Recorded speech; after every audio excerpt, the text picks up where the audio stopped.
রাখছো কেন দূরে পাগল হইলা করনি জুব্বাতিলা আমি পাগলাই জব্বা চাই না চাই যে তোমারে প্রিয় হাবিব পাগলে রে রাখছো কেন দূরে ও প্রিয় হাবিব পাগলে রে রাখছো কেন দূরে। নবীকে ভালোবাসলে নবীকে কোনোদিন দূরে অনুভব করবেন না, সব সময় দেখবেন নবী আপনার পাশে। সুবহানাল্লাহ। আন-নাবিয়্যু আওলা বিল মুমিনিনা মিন আনফুসিহিম। আল্লাহ কয় নবী প্রত্যেকটা মুমিনের জানের চেয়ে তার নিকটে। সুবহানাল্লাহ। জানের চেয়ে তার নিকটে বলতে জান যেই জায়গায় নবী সেই জায়গায়। ঠিক। সুবহানাল্লাহ বলেন না?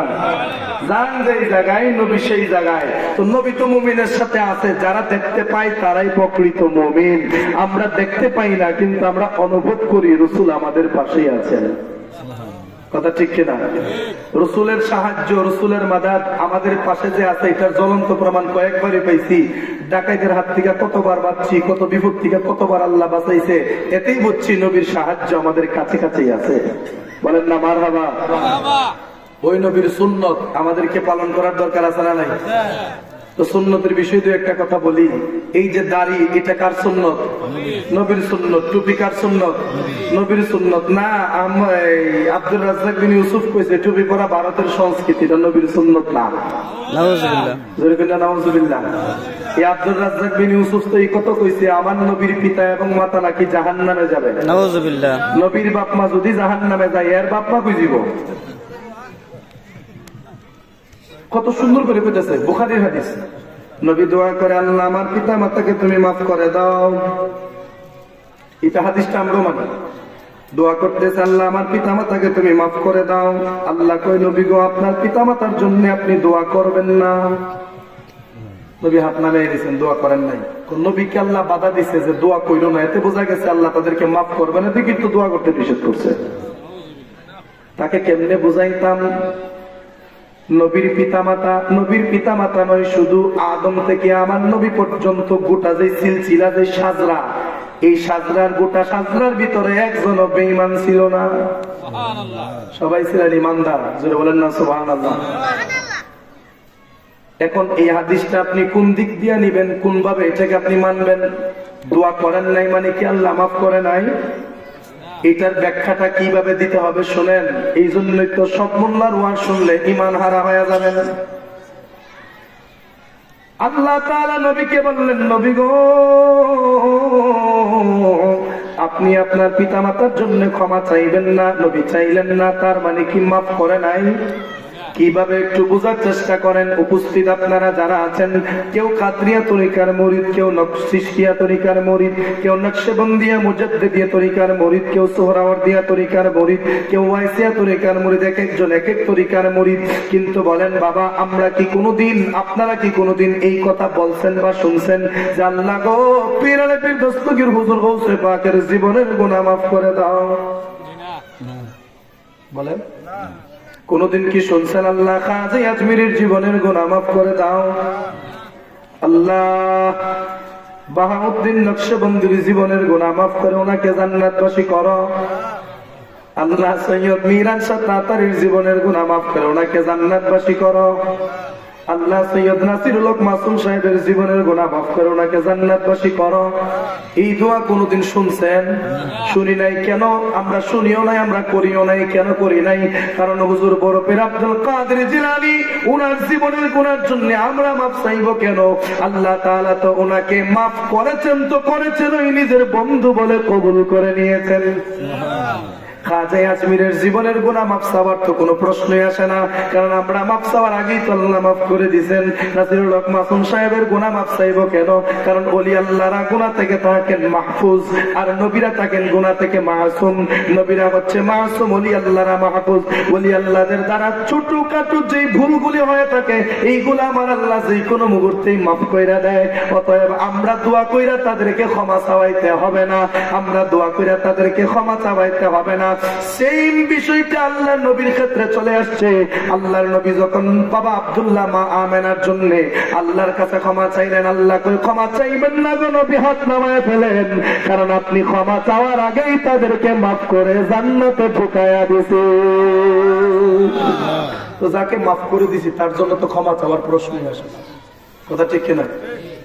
আবার কিছুদিন আগে শুনলাম তার ফুট কাজ্জাব বিন কাজ্জাব, মিথ্যাবাদীর ছেলে, মিথ্যাবাদী, সে বলতেছে হযরত আবু জাহেল, নাউযুবিল্লাহ, আর জোরে কই, কইছে না কইছে?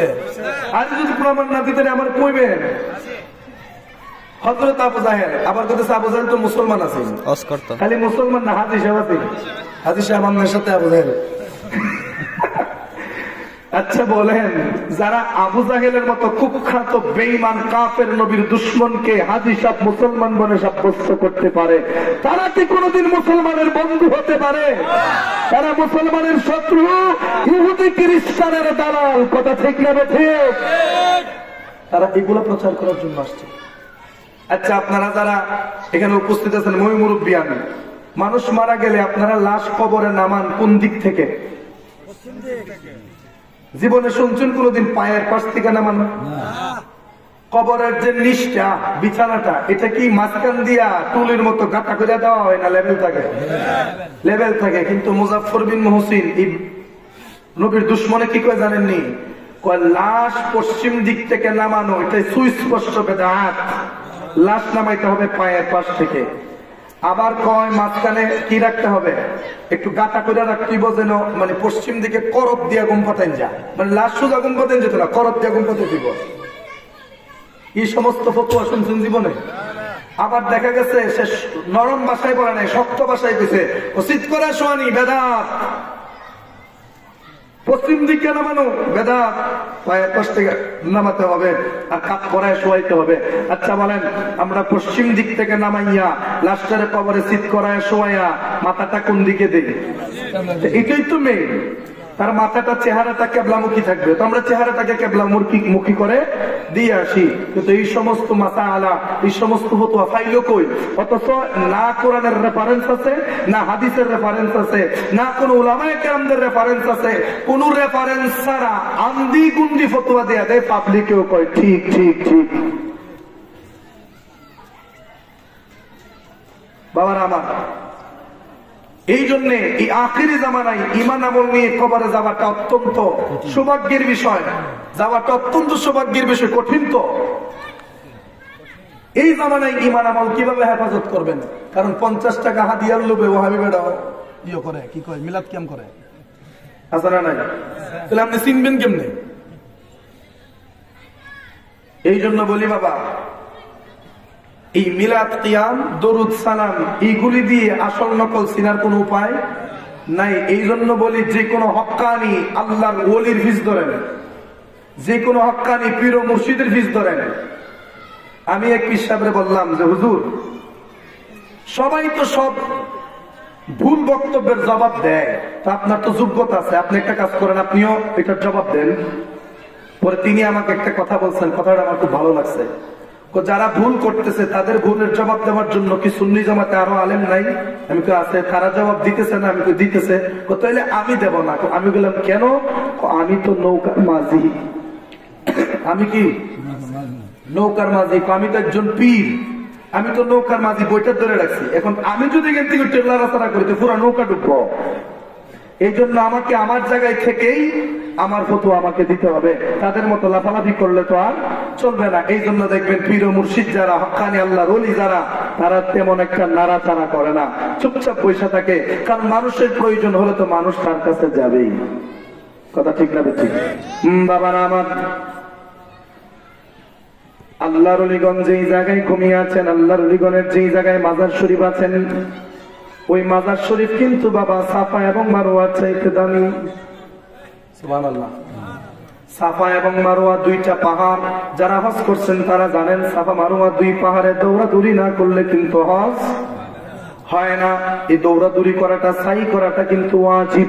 আমরা যারা হজ করছি, আপনারা যারা হজ করছেন, আপনারা সাফা মারওয়া দৌড়াদৌড়ি করছেন, সাই করছেন, কিন্তু ওই সাফা এবং মারওয়া মা হাজারা দৌড়াদৌড়ি করার আগে সাধারণ একটা পাহাড় ছিল, কিন্তু মা হাজারা দৌড়াদৌড়ি করার কারণে ওই পাহাড়টার দাম বাইরা গেছে। এই পাহাড়ের ব্যাপারে আল্লাহ তাআলা সূরা বাকারার 2 নম্বর পারার মধ্যে বলেন, ইন্নাস সাফা ওয়াল মারওয়াতা মিন শাআইরিল্লাহ। আল্লাহ বলেন নিশ্চয়ই সাফা এবং মারওয়া এই দুইটা পাহাড় শাআইরিল্লাহ, আল্লাহ তাআলার শায়ের, আল্লাহ তাআলার নিদর্শন। জোরে বলেন সুবহানাল্লাহ। এই সাফা এবং মারওয়া দুইটা পাহাড় যদি আল্লাহ তাআলার নিদর্শন হয়ে থাকে, এই সাফা মারওয়া দুইটা পাহাড় তো বালির পাহাড়, মাটির পাহাড়, এই দুইটা পাহাড় আল্লাহর নিদর্শন হয় কিভাবে? কারণ পাহাড় তো সিলেটেও আছে, পাহাড় তো রাঙ্গামাটিতে আছে, পাহাড় চিটাগংয়ে আছে। তো ওই পাহাড়গুলি কেন আল্লাহর নিদর্শন হলো না? সাফা মারওয়া দুইটা পাহাড় কেন আল্লাহর নিদর্শন হলো? এর জবাব হলো, এই দুইটা পাহাড়ের উপর দিয়া আল্লাহর একজন প্রিয় বান্দী, আল্লাহর একজন নবীর বিবির স্ত্রী, আল্লাহর একজন নবীর বিবির মা, আল্লাহর একজন নবীর মা ওই পাহাড়ের উপর দিয়া দৌড়াদৌড়ি করছেন। উনার কদমের চাপ ওই পাহাড়ের উপরে লাগার কারণে ওই পাহাড়টা সাধারণ পাহাড়ের চাইতে অনেক দামি পাহাড় হয়ে গেছে। এবার আপনাদের কাছে আমার প্রশ্ন, হযরতে মা হাজারা তিনি নবী নাকি আল্লাহর ওলি? মনে রাখবেন, কোন মহিলার মধ্যে নবী নাই, ছিল না, হয়েছেও না, হয়েও নাই, হবেও না। কোন মহিলা নবী ছিল না। যারা নবী হয়েছেন সবাই কি পুরুষ। তার মানে নবুয়তের দায়িত্বটা এতই কঠিন দায়িত্ব যেটা মহিলারা সামলানো সম্ভব না। এই জন্য সকল পুরুষদেরকে আল্লাহ নবী বানাইছেন। মহিলারা আল্লাহর ওলি হতে পারে, আল্লাহর প্রিয় বান্দি হতে পারে, কথা ঠিক কিনা? তো মা হাজারা নবী না ওলি? জোরে বলেন, নবী না ওলি? উনি সাফা মারওয়া কবার দৌড়াদৌড়ি করছেন? 7 বার। 7 বার সাফা মারওয়া দৌড়াদৌড়ি করার কারণে এই দৌড়াদৌড়িটা আল্লাহর এতই পছন্দ হলো যে, কিয়ামত পর্যন্ত সকল হাজীদের জন্য সাফা মারওয়া দৌড়াদৌড়িটা আল্লাহ ওয়াজিব করে দিয়েছেন। এবার বলেন, এই সাফা মারওয়া দৌড়াদৌড়ি করা, সাফা মারওয়া দুই পাহাড়ের ইজ্জত, দুই পাহাড়ের দাম বাড়ছে কার কারণে? মা হাজারার কারণে। মা হাজারার কদমের ছোঁয়া লাগার কারণে যদি সাফা মারওয়ার দাম বাড়তে পারে, একজন হক্কানি আল্লাহর ওলি শুধু পা না অল বডি নিয়া যেই মাজার শরীফে, যে রওজা শরীফে ঘুমায় আছে, ওই রওজার দাম সাফা মারওয়ার চাইতে কম না বেশি? যেটা বলেন, কম না বেশি? কিন্তু ওই মাজার ভেঙে দেয়। আমরা কি এটা সহ্য করতে পারি? পারি না। এই জন্য হক্কানি আল্লাহর ওলিদের মাজারের কাছে যাবেন। আমার কথা হলো, আমরা মাজার ভাঙবো কেন? মাজারে যদি শরীয়ত বহির্ভূত কার্যকলাপ হয়, আসেন আমরা সবাই মিলেমিশে সে শরীয়ত বিরোধী কর্মকাণ্ড বন্ধ করে দিই। কথা ঠিক কিনা? এটা বন্ধ করে দিলেই তো হয়। কারণ মাজারে যিনি ঘুমিয়ে আছেন উনি তো আর ভণ্ড না, উনি আল্লাহকে পেয়েছেন বিদেই তো মাজার হয়েছে। কথা ঠিক কিনা? মনে রাখবেন, মাজার নমরুদের নাই, ফেরাউনের নাই, আবু জাহেলের নাই, আবু লাহাবের নাই, উতবার নাই, সাহেবার নাই, এইরকম কাফের মুশরিক যারা যুগ ছিল তাদের মাজার নাই। কিন্তু হিসাব করে দেখেন, আদম নবীর মাজার আছে, শীশ আলাইহিস সালামের মাজার আছে, ইব্রাহিম খলিলুল্লাহর মাজার আছে, হযরতে আমার দয়াল নবী রাহমাতুল লিল আলামিনের মাজার শরীফ আছে, মা ফাতেমার মাজার শরীফ আছে, হযরতে উমর ফারুক, আবু বকর সিদ্দিক, উসমান জুন নুরাইন, ইমাম হাসান, ইমাম হুসাইন, শের খুদা মাওলা আলী, হুজুর বরফির আব্দুল কাদের জিলানী, খাজা আজমির, খাজা গরিবে নওয়াজ মাইনুদ্দিন চিশতি, বাহাউদ্দিন নকশবন্দি, মুজাদ্দিদ আল বেসানি, বাইজিদ বুস্তামি, বাবা শাহজালাল, শাহপরান, নাসিরউদ্দিন, সিফাতুল আল মাদানী, সৈয়দ মিরান শাহ তাতারি, হযরত নাসিরুল হক মাসুম, আব্দুল সত্তার, নকশবন্দি, বান্দাও কি ওনাদের মাজার আছে না নাই? এবার বলেন, যাদের মাজার আছে বললাম, তারা কি হক ছিলেন না বাতিল ছিলেন? হক ছিলেন। তো তারা যদি হকে থাইকা থাকে, মাজার পন্থী যারা, তারাই কিয়ামত পর্যন্ত হক। কথা ঠিক না ঠিক? এই জন্য মাজারের বিরোধিতা করার কোন সুযোগ নেই, বরং বন্দামি যদি হয় সত্য হাতে সেইটাকে প্রতিহত করতে হবে। কথা ঠিক না ঠিক? কষ্ট পাইছেন বাবারা আমার? আমরা সুন্নি মুসলমান, আমাদের মধ্যে নবীর সুন্নত থাকাটা অত্যন্ত জরুরি, যেন কোনো ভাই এই কথা বলতে না পারে সুন্নি দাবি করো, সুন্নত কই? কথা ঠিক কিনা? দাড়ি রাখা নবীর সুন্নত আমরা জানি কি জানি না, কিন্তু অনেকে মানি অনেকে মানি না। আমার কিছু ভাই এমন আছে যারা দাড়ি রাখে 3 মাস দাড়ি রাখার পর আবার 1 মাস দাড়ি ছাড়া তাই আছে না নাই? একজনকে দেখলাম কত সুন্দর দাড়ি, আমার নিজের চোখে দেখা, কত সুন্দর দাড়ি রাখছে মাশাআল্লাহ, দেখে আমি খুব প্রশংসা করছি। আমি কিছু ভাই অনেক ভালো লাগে, অনেক সুন্দর লাগে, চেহারাও ফুটে উঠছে, কত ভালো লাগে। ওমা 3 মাস পরে দেখি দাড়ি নাই। আমি কইলাম দাড়িটা কেটে নিলেন কেন? ইয়া মালি এই কামটা তো ঠিক হয়েছে না। দাড়িওয়ালা জামাই আমার বউ পছন্দ করে না। নতুন বিয়া করতাম, আমার দাড়ি দেখে তো জামাই বেশি বয়স হয়েছে গা, কইলিকে দাড়িটা ফেলাই জোয়ান হয়ে বিয়া করে আনছি। আমি কই আপনি যদি সত্যিকার অর্থে নবীর পাগল হইতেন, সত্যিকার অর্থে নবীর প্রেমিক হইতেন তো বিয়ার আগে তাইরে তালাক দিয়ে তুই দিল। কথা ঠিক না ঠিক? যে দাড়ি যখন তোর পছন্দ না, তোর মতো বিবির আমার দরকার নাই। কারণ দাড়ি তো আমি আমার জন্য রাখি না, দাড়ি তো আমি দুনিয়ার কোন মানুষকে দেখানোর জন্য রাখি না। দাড়ি রেখেছি আমার রাসূলুল্লাহর মহব্বতে। আমার কলিজায় খুর লাগবে, আমার কলিজা কেটে ফেলবে, তারপরও দাড়িতে খুর লাগানো যাবে না। টুপিটা সবসময় মাথায় রাখা রাসূলের পাকের সুন্নত। মিসওয়াক করা রাসূলের পাকের সুন্নত। এই মিসওয়াকের ফজিলত তো আমরা জানি না অনেকে। মিসওয়াক করলে বাবা সবচেয়ে বড় যে ফজিলত, এটা হচ্ছে আমার আল্লাহর সন্তুষ্টি অর্জন করা যায়। বলেন না সুবহানাল্লাহ। 2-3টা নতুন সুন্নতের কথা বলবো, যেইগুলা হয়তো আপনারা শুনেছেন কেউ, আবার অনেকে হয়তো শুনেন নাই। কয়েকটা সুন্নত, কারণ যে সুন্নত গুলি মরে গেছে, যে সুন্নত গুলি সম্পর্কে আমরা জানি না, ওই রকম সুন্নত গুলি যদি জিন্দা করে আমল করতে পারেন, একটা সুন্নতের বিনিময়ে 100 গলা কাটা শহীদের সওয়াব পাবেন। মান তামাসসাকা বিসুন্নতি ইনদা ফাসাদি উম্মতি ফালাহু আজরু 100 শাহীদ।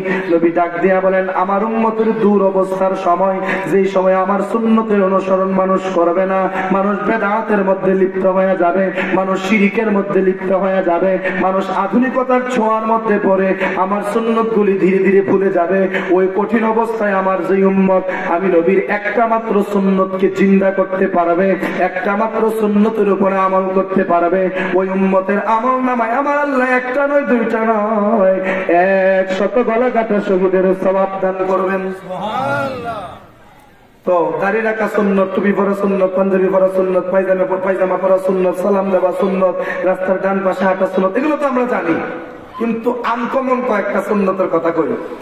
বাবারা আমার, যখন বৃষ্টি নামে, বৃষ্টি নামেনি, বৃষ্টি নামলে বৃষ্টির পানিতে নিজেকে একটু ভিজিয়ে নেওয়া আল্লাহর নবীর সুন্নত। আরো জোরে। আবার এমন ভিজা ভিজছেন না যে 15 দিন পর্যন্ত ঠান্ডা কাজ থাকবো। মানে বৃষ্টি নামছে, আপনি ভালো একটু ভিজে আসলেন, বা ঘরের থাকা অবস্থায় বৃষ্টি নেমে গেছে, হাতটা বৃষ্টির পানিতে বাড়াইয়া দিয়ে হাতটা একটু ভিজাইয়া নেওয়া আল্লাহর নবীর সুন্নত।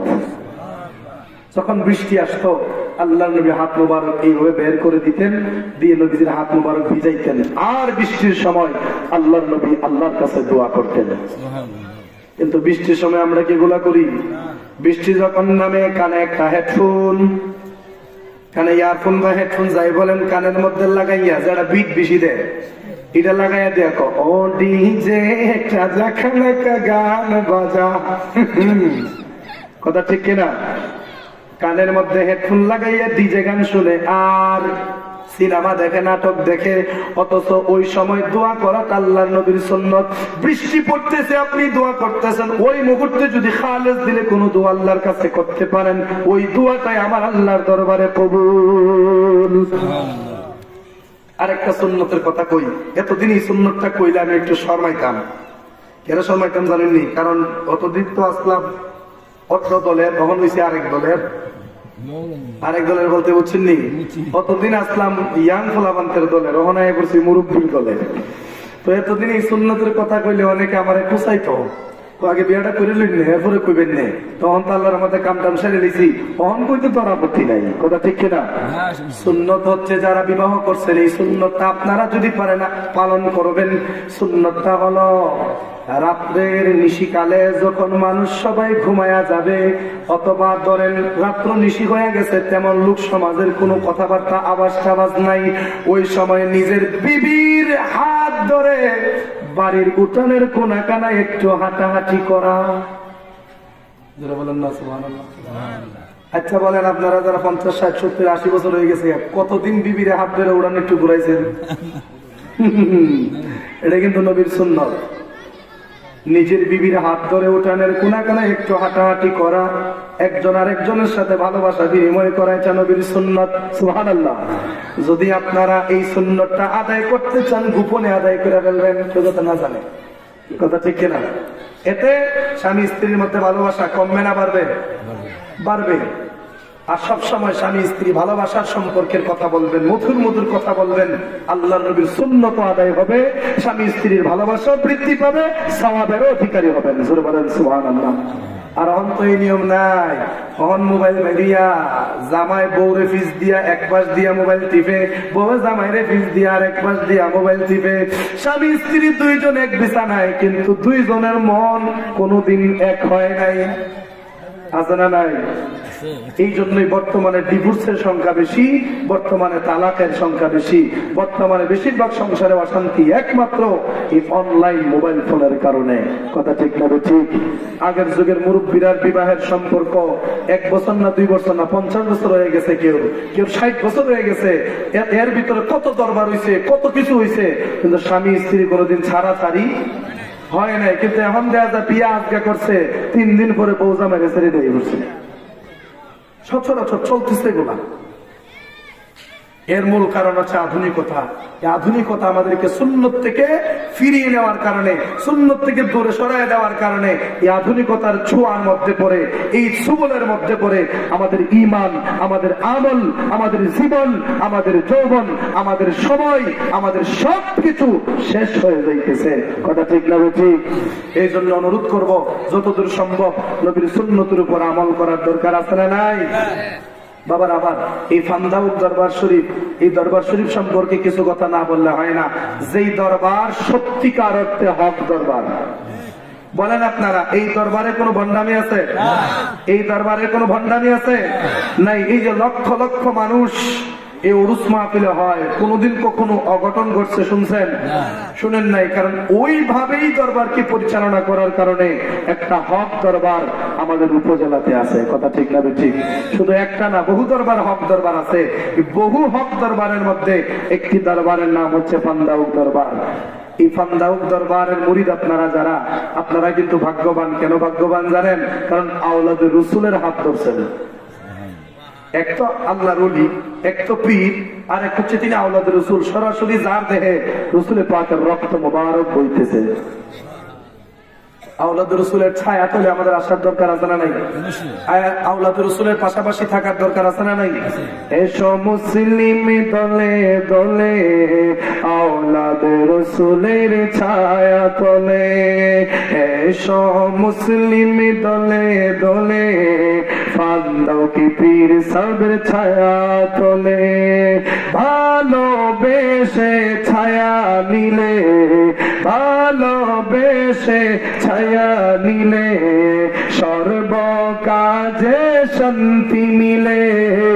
এসো মুসলিম দলে দলে আওলাদ রসুলের ছায়া তলে, এসো মুসলিম দলে দলে আওলাদ রসুলের ছায়া তলে।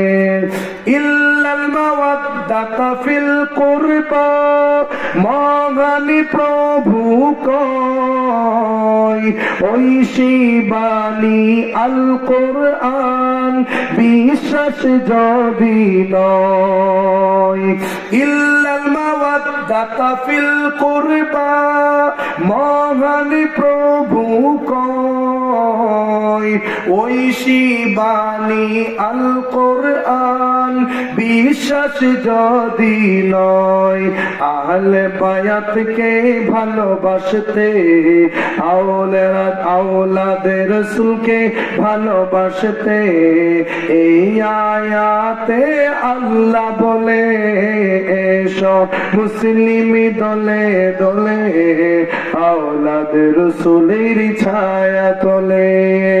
এসো মুসলিম দলে দলে আওলাদে রাসূলের ছায়া তলে ভালোবেসে ছায়া নিলে সর্ব কাজে শান্তি মিলে এসো মুসলিম দলে দলে আওলাদে রাসূলের ছায়া তলে এসো মুসলিম দলে দলে আওলাদে রাসূলের ছায়া তলে বলেন না মারহাবা একটু দরুদ শরীফ পড়েন আল্লাহুম্মা সাল্লি আলা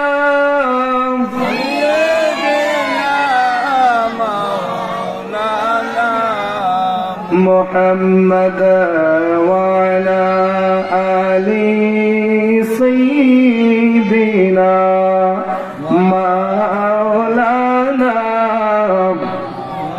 محبت پڑھی اللهم صل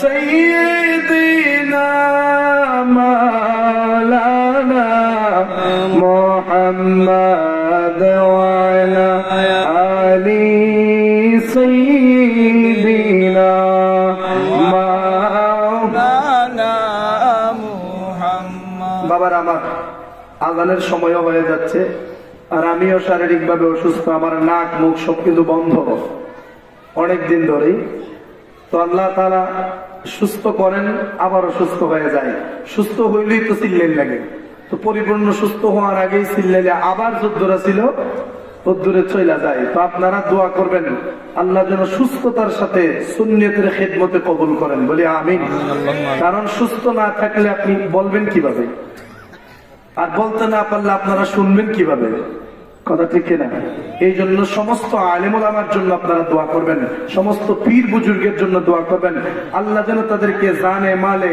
শারীরিক মানসিক উভয়ভাবে যেন আল্লাহ সুস্থ রাখেন কথা ঠিক কিনা যেন মানসিক ভাবে কখনো ভেঙে না পড়েন তাইলে কিন্তু কিছু আলেমের মতো মূর্ছা মারব মূর্ছা দিয়া দল পরিবর্তন করব কথা ঠিক কিনা এই জন্যে আল্লাহ তাআলা যেন আমাদের সবাইকে মরণ পর্যন্ত সুন্নতের উপরে অটল থাকার তৌফিক দান করেন মরণ পর্যন্ত আহলে সুন্নাত ওয়াল জামাতের উপর থাকার তৌফিক দান করেন সকলে পড়ি আমিন আর আপনাদের কাছে অনুরোধ থাকবে 5 ওয়াক্ত নামাজ রমজানের রোজা মা বোনদেরকে বলবো পর্দা এবং পাশাপাশি হুব্বে রাসূল আমাদের অন্তরে থাকার দরকার আছে না ভাই আচ্ছা বলেন ইবলিসে নামাজ পড়ছে কি পড়ছে না পড়ছে কি পড়ছে না ইবলিসের নামাজগুলি যদি মাটি বানাইয়া জমিনে বিছায়া দেওয়া হয় গোটা জমিনের মধ্যে একটা সরিষার দানা পড়ার জায়গা ফাঁক থাকবে না যেই জায়গায় ইবলিসের সেজদাটা পড়ে নাই এত পরিমাণে আল্লাহকে সেজদা দিয়ে শেষ পর্যন্ত ইবলিস হয়ে গেলেন শেষ পর্যন্ত লানতের তক্ত গলার মধ্যে ঝুলে গেল আচ্ছা বলেন তার নামাজ কি তাকে এই লানত থেকে বাঁচাইতে পারছে পারে নাই সে নামাজ পড়ছে ঠিকই সেজদা দিছে ঠিকই রুকু করছে ঠিকই কিন্তু অন্তরে হুব্বে রাসূল অন্তরে হুব্বে খোদা আল্লাহর মহব্বত রাসূলের মহব্বত ছিল না যদি থাকতো তাহলে সে অবশ্যই আদমকে সিজদা করত কথা ঠিক কিনা এখানে একটা জিনিস আমাদেরকে মনে রাখা দরকার কোথায় যখন আইসে বলে ফেলি ইবলিসে তার সারা জীবনের ভিতরে শুধু আল্লাহর হুকুম অমান্য করছে একটা কয়টা একটা এই একটা হুকুম মাত্র অমান্যর কারণে আল্লাহ তাকে 9 লক্ষ বছরের ইবাদত ধ্বংস করে তাকে জাহান্নামী বানিয়ে দিয়েছে এবার আপনারা একটু চিন্তা করেন আমাদের উপরে আল্লাহর যে ফরজ বিধানগুলি আল্লাহ যে আদেশগুলি দিয়েছেন এই আদেশগুলি পালন করতে গিয়া আল্লাহর হুকুম কয়টা অমান্য করতেছি একটু হিসাব মিলান না শেষ আছে এতগুলি হুকুম অমান্য করার পরেও আল্লাহ কি কোনদিন আমরা গুনাহগার কয়ে ডাক দিছে আল্লাহ যখনই ডাক দিছে কইছে ইয়া আইয়ুহাল্লাযীনা আমানু ও আমার ইমানদার বান্দারা ও আমার বিশ্বাসী বান্দারা আল্লাহকে যদি বলি আল্লাহ আমরা তো গুনাহগার ইমানদার কয়া ডাক দাও কেন আল্লাহ ডাক দেয়া বলে বান্দারে আমি চাই আমার বান্দার গুনাহগুলি যেন গোপন থাকে সুবহানাল্লাহ আল্লাহ কয় পৃথিবীর জমিনে কোন বান্দা যদি বান্দার গুনাহ গোপন রাখতে পারে, বান্দা যদি বান্দার দোষ গোপন রাখতে পারে, কাল কিয়ামতের ময়দানে আমার আল্লাহ তার দোষ গোপন রাখবে। কিন্তু আমরা কোন মানুষের একটা দোষ পাইলে যতক্ষণ পর্যন্ত তারে হেস্তনেস্ত করতে না পারছি ততক্ষণ পর্যন্ত তার পিছ কিন্তু আমরা ছাড়ি না। এইটা কিন্তু সত্যিকার মুমিনের আলামত না। আমরা গুনাহগার হওয়ার পরেও আল্লাহ আমরারে নেককার কয়া ডাক দেয়, আমরা গুনাহগার হওয়ার পরেও আল্লাহ মুমিন কয়া ডাক দেয়। এতে বোঝা যায় আমার আল্লাহ বান্দাদেরকে কত ভালোবাসে। ইবলিসের শুধুমাত্র একটা হুকুম অমান্য করার কারণে আমার আল্লাহ তারে মুআল্লিমুল মালায়েকা থেকে, সমস্ত ফেরেশতার উস্তাদ থেকে তারে ডাউন করে তাকে কি করলেন, প্রমোশনের জায়গায় ডিমোশন দিয়া তারে শয়তানের খাতায় নামটা উঠায় নিলেন, কাফেরের খাতায় নামটা উঠায় নিলেন। কিন্তু বাবা শুনলে আপনারা আশ্চর্য হবেন, শুধুমাত্র সেজদা না দেওয়ার অপরাধে কিন্তু ইবলিস হয় নাই। শুধুমাত্র সেজদা না দেওয়ার কারণে সে কিন্তু ইবলিসের অন্তর্ভুক্ত হয় নাই। হ্যাঁ, ভাঙ্গিয়া চুরি করতেছে, একটু বোঝার দরকার। শুধুমাত্র সেজদার কারণে কিন্তু সে কি হয় নাই, কাফের হয় নাই, জাহান্নামী হয় নাই। এক নাম্বার, আল্লাহ হুকুম করছে উসজুদু লি আদম, আমার আদমকে কি করো, সেজদা করো। এটা কার হুকুম ছিল? আল্লাহর হুকুম। তো এই হুকুমটা আল্লাহ কাদেরকে করছিলেন? শুধুমাত্র ফেরেশতাদেরকে। ওয়াইজ ক্বালা রাব্বুকা লিল মালাইকাতি ওয়াইজ ক্বালা রাব্বুকা লিল মালাইকাতি ইসজুদু লি আদম, যখন আল্লাহ তাআলা ফেরেশতাদেরকে বলছিলেন উসজুদু, তোমরা সিজদা করো, লি আদম, আমার আদমকে, ইবলিসে সিজদা করলো না। ওই মুহূর্তে আমার আল্লাহ তাআলা বললেন, কি ইবলিস সিজদা করলি না কেন? ইবলিসরে কিন্তু আল্লাহ ক্ষমা পাবার সুযোগ দিছে। ওই সময় ইবলিস যদি বলতো, আল্লাহ তুমি তো ফেরেশতাদেরকে সিজদা করার কথা বলছো, আমি ইবলিস তো ফেরেশতা না, আমি তো জিনের বাচ্চা, তুমি তো আমারে বলো নাই, বলছো ফেরেশতারে, সমস্ত ফেরেশতা সিজদা দিছে, আমারে কইলে তো আমিও দিতাম, তাইলে আল্লাহ মাফ করে দিত। কথা ঠিক কিনা? এটা একটা সুযোগ। আর একটা সুযোগ হলো ইবলিস যদি বলতো, আল্লাহ তুমি আবার অনুমতি দিলে আমি আদমকে সিজদা করতাম, আল্লাহ এই সুযোগটাও মাইনা নিত। কিন্তু ইবলিস তো সিজদা করে নাই, আবার সুযোগও চায় নাই, আল্লাহ সুযোগ দিতে সুযোগ নেয় নাই। বরং ইবলিস উল্টা ডাক দিয়া বলে, খালাকতানি মিন নারিন ওয়া খালাকতাহু মিন তিন। খালাকতানি, আমাকে তুমি সৃষ্টি করেছো, মিন নার, আগুন থেকে, ওয়া খালাকতাহু, আর আদমকে সৃষ্টি করছো, মিন তিন, মাটি থেকে। আমারে বানাইছো আগুন থেকে, আদমরে বানাইছো। যদি আমি আগুনের সৃষ্টি হইয়া মাটির সৃষ্টিকে সিজদা করি, আমার তো সম্মানে লাগে। ও আল্লাহ, আদম তো আমার চাইতে ছোট, আমি আদমের চাইতে বড়, আমি উপরের লোক হইয়া নিচের আদমরে সিজদা তো করতে পারি না। নাউযুবিল্লাহ। আগুনের ধর্ম উপরের দিকে উঠা, মাটির ধর্ম নিচের দাবিত হওয়া। তো আমি উপরেরটা নিচের ধরে চেষ্টা করতাম, এটা তো আমার বিবেকে ধরে না। আল্লাহ কয়, আবার সে অস্বীকার করলো, ওয়াস্তাকবারা, অহংকার করলো, ওয়া কানা মিনাল কাফিরিন, আমি আল্লাহ তাকে কাফিরের অন্তর্ভুক্ত করে দিলাম।